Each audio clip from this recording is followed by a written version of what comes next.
Maayong adlaw. Usab kaninyong tanan mga pinangga natong followers, viewers. So adlaw nga Miyerkules, Petsa 24 ni buwan sa Disyembre 2025.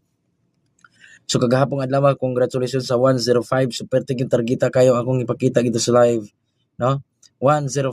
So target kayo. So daghan kayo ang mga nakadaw pero daghan pa kayo na himong engkanto nga wala nagparamdam, wala gi-avail sa itong mga produkto.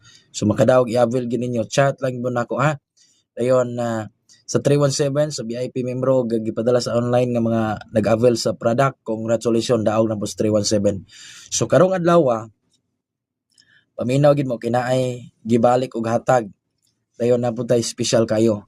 Ang kining tanan akong ibutan sa comment section. Nantawan ninyo di sa comment section kay diha nako i-pin comment para nga inyo hagyong klaro, inyo hagyong makuha. Lantawas comment section na. Dayon ay kalimot sa pag-share aron nga makita sa uban. Dayon pabilin mo comment og i-like ninyo ang kining video para nga mas dali gyud nga makita sa uban. Dayon ay kalimot sa pag-follow, no? Dayon katong wala pa maka-register diri, no? Sa mao nga link, register na mo diri mga kasyubot, mga pangga kay paldo-paldo ta diha. So ang piso na 980. So ang link nasa Comsig, akong ibutang nihapon sa kaning Comsig ang link. Okay? So register mo diha kay sayo na kay pagpatad sa transfer trace. Okay, Inko Eloy ni good luck.